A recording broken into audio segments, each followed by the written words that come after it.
What up, yo? Mr. Mardubery here. Today, we got a neat video for you. This is something different. We're going to build us a little grow light. I bought all this stuff at the Home Depot near me. The entire pile netted me a grand whopping total of $156. That light there was 99 bucks. Out the door.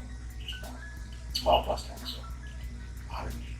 So we got us a weatherproof box, a dimmer switch, capable of doing low voltage dimming, cover plate, plug, assorted wire nuts and hardware, and of course our cable here. We're going to connect this with. That's 6 feet of a heavy duty SO cable. We use a little bit of YouTube magic now to speed things along so that we don't have to linger so much. Our use of care guide. This is our lovely commercial electric 160 watt, 400 watt replacement is what it's listed as for a HID.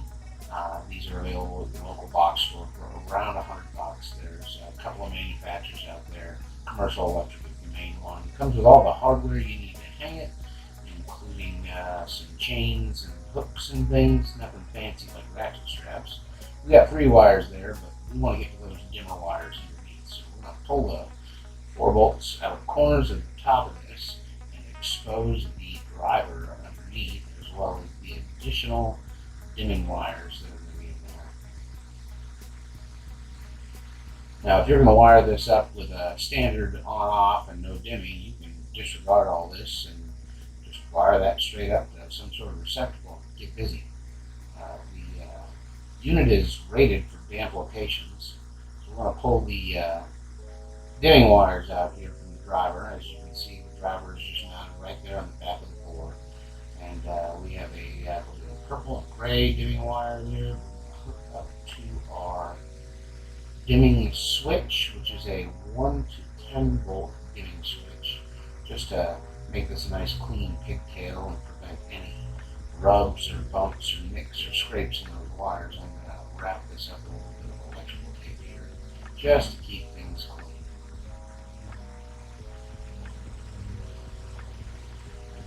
And that looks pretty good.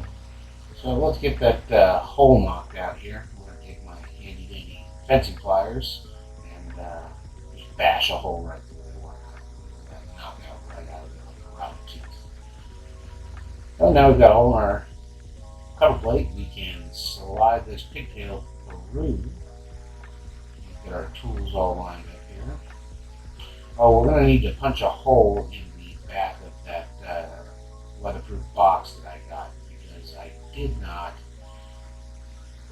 get a box that had a hole in it already. I could not find one at my Home Depot, so don't do what I did. Use a vise.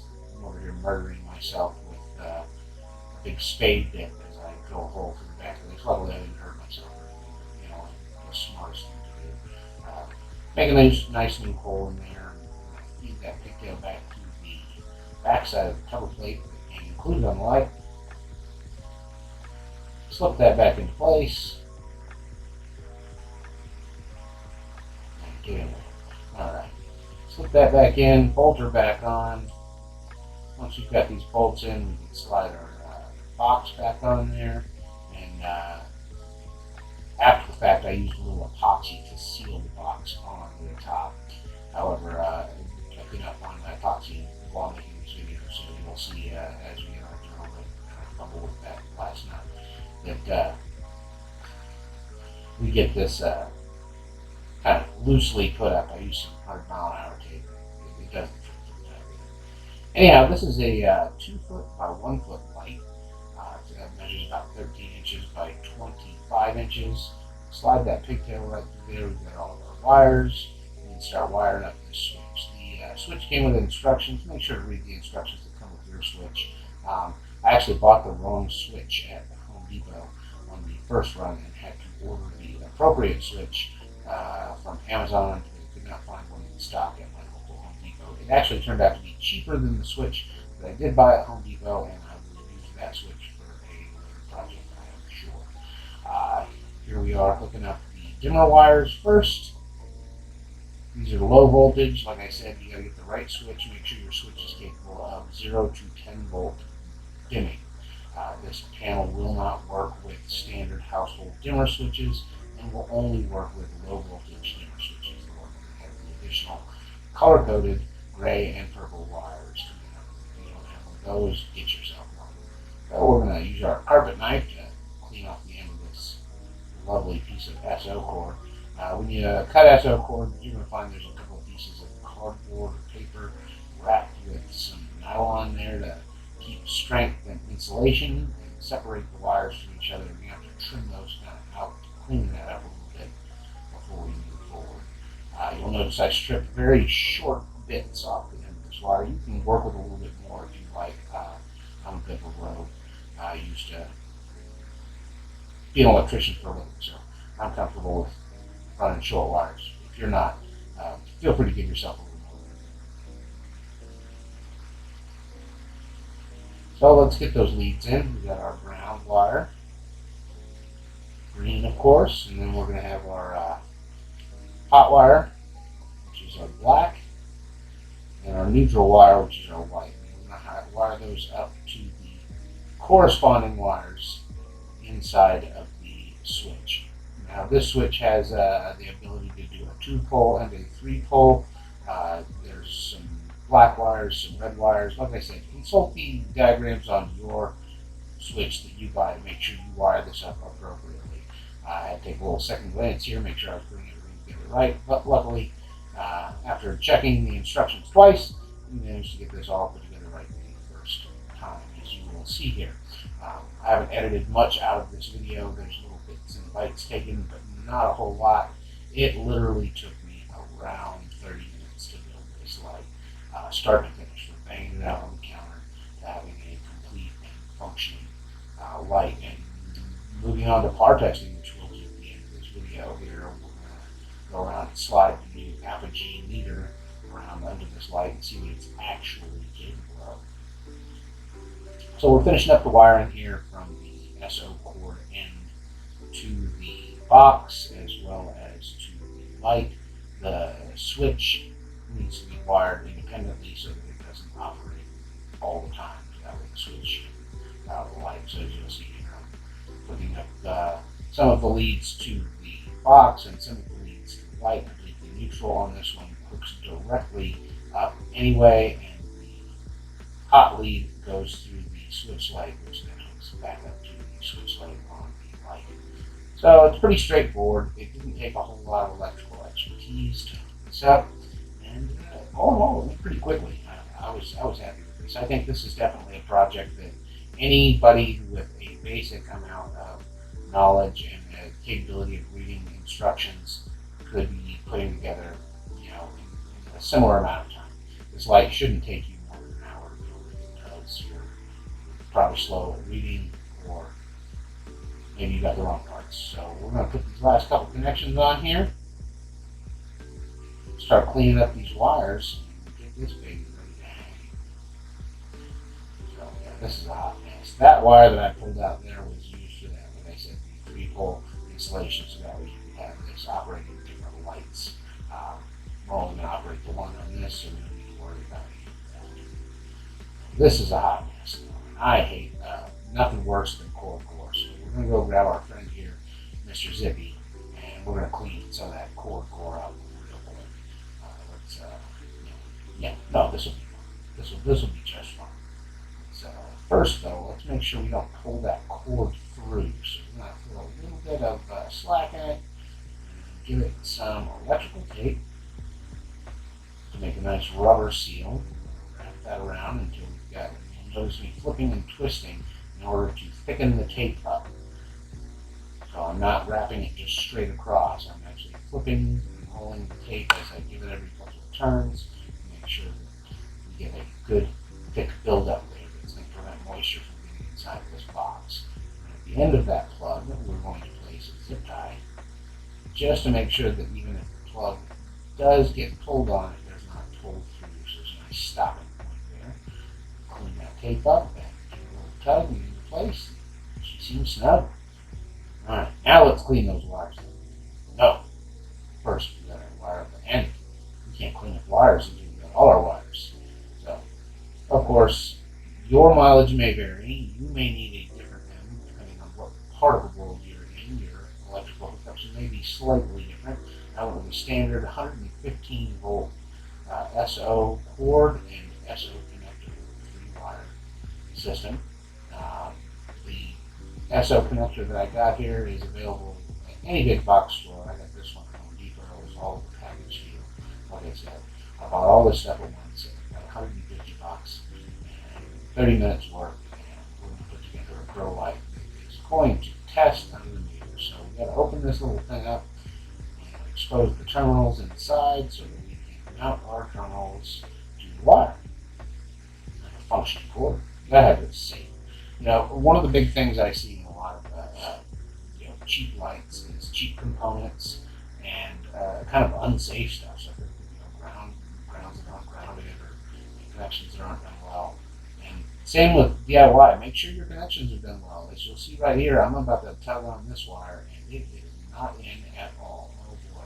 So let's get her back in there. Make sure she's slim down tight, and give your wires a little tug test and see how I pull on it. And make sure that you've got a connection in. You'll notice wire nuts, or terminal connections, whatever. I give it a little twist, and then I give it a little tug to make sure that it's not just going to fall right out of there.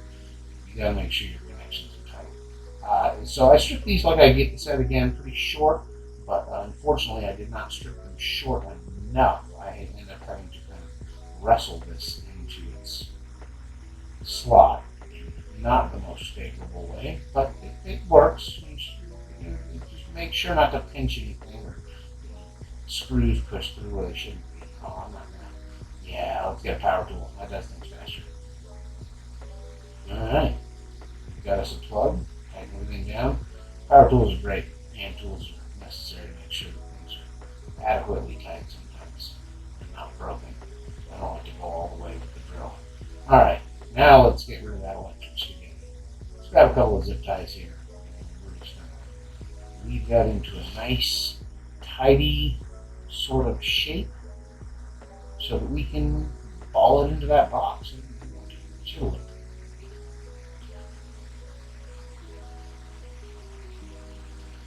That's right. More zip ties.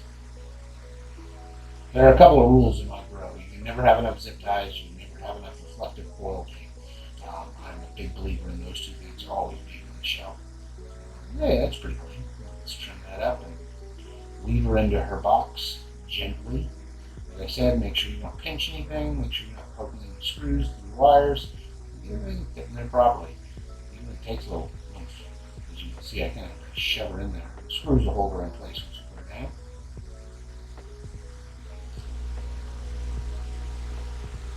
So sorry if I'm taking a little time here getting this all put together, folks, but I really wanted to give you a good idea of how long it takes. I sped this up a little bit, not too much, only 1.5 times. I really wanted to make sure this was an accurate representation. A little faster than bar testing since bar testing. You guys don't really get to see every twitch motion there. But we're going to get this all put together. It's screwed up. Let's get our cover plates on here. Let's check those with our hand tool. Make sure we're not pinching any wires or pushing anything further than it needs to go or harder than it needs to go. Get our faceplate plugged in there.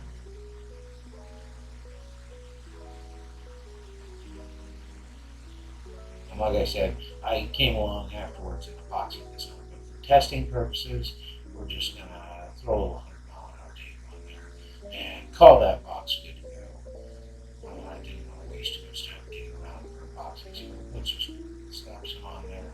We'll call her a day. Let's throw her in the bench and see if she goes on.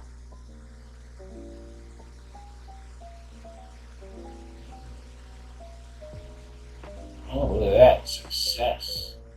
Now these come with a diffuser sheet in front of them, and it doesn't really take a whole lot to pull off, so we're going to pop that diffuser off right here.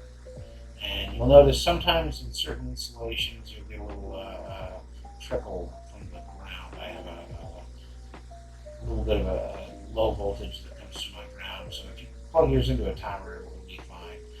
It will break all the relays and stuff. It won't be any crazy light leaks. This one's destined for veg anyhow, so we're going to slap that under the meter here. We did some readings at different heights. This was, I believe, at 36 inches, which was the maximum height of my yardstick. So took out a 2 foot by 4 foot board.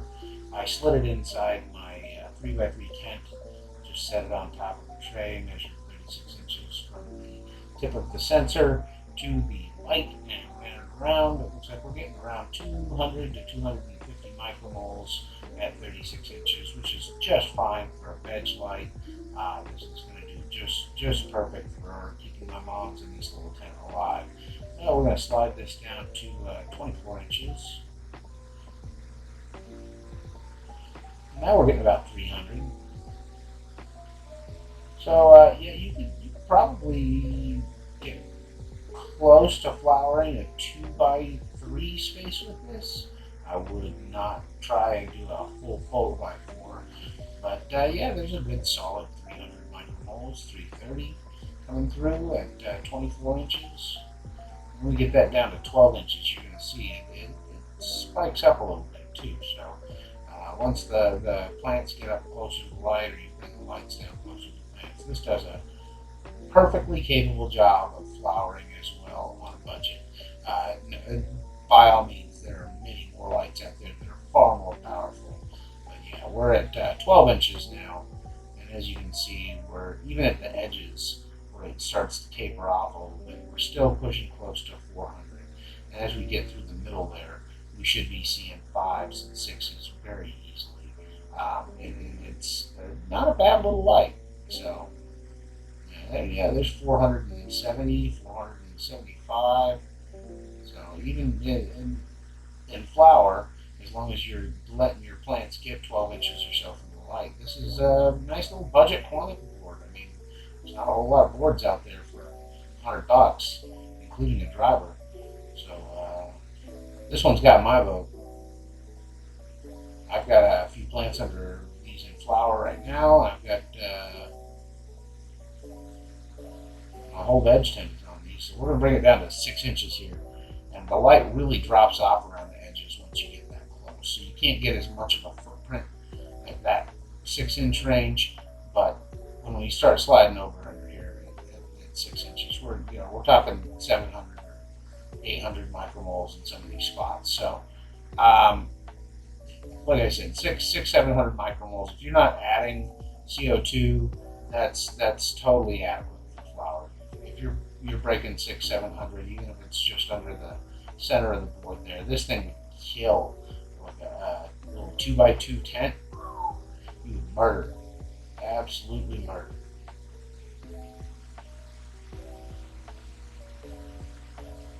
So we're about to the end here. I'm going to smash it right down to the floor next to nothing, just to play around and see how crazy a result you can get. When you get right down to it, there's not a whole lot of light off the sides, but I think this was at 3 inches, and yeah, we're talking 1300, 1400.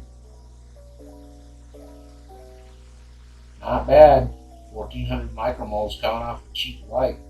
And sure, you gotta get close to it, but some of the Whirlpool lights you'll notice if you've got a meter, when you get too close to the light itself, the plant will actually burn. The lights go way too high, well over 14 or 1500 micromoles. You're talking 2,000 or 3,000.